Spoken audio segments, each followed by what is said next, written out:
Ang programang ito ay rated SPG. Striktong patnubay at gabay ng magulang ang kailangan. Maaaring may masiselang tema, lengguwahe, karahasan, sexual, horror o droga na hindi angkop sa mga bata. Sinabi ni Espinas kay Olga na protektahan umano niya itong si Tanggol. At samantala nahirapan naman itong si Olga na itumba itong si Tanggol sa loob ng kulungan dahil ang mga inutusan niyang itumba itong si Tanggol ang siyang naging palanggalang kay Tanggol.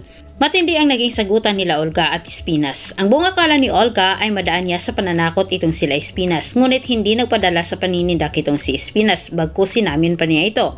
Ayaw ilabas ni Espinas itong si Tanggol dahil nakakulong umano ito.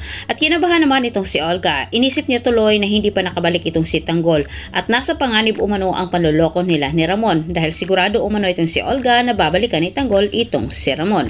Sinasabi sa isip ni Olga malaking banta umano itong si Tanggol at pag-alagala lang ito sa labas. Kailangan umano niya makahanap ng paraan para matumba itong si Tanggol sa labas. Dahil kung naging kakampi ng umano ni Tanggol itong sila Espinas ay mahirapan umano siyang itumba si Tanggol sa loob. At samantala inutusan kagad Espinas itong si Balatugan na ibalik umano kay Olga ang pera dahil sa kanya umano si Tanggol. Ngunit nagdadalawang isip naman itong si Balatugan na ibalik kay Espinas ang pera at katwiran niya baka maging mitya pa umano ito sa kanilang kalakaran sa loob ang naisip na paraan ni Espinas. Ngunit tipid naman Espinas kailangan umano nilang masilip ang dahilan ni Olga kung bakit atat na atat itong ipatumba si Tanggol. Dahil sa ganon ay may magamit umano sila laban kay Olga. At dito po nagtatapos ang ating advance episode. Huwag mong kalimutang mag-subscribe para sa ating maraming karagdagang update.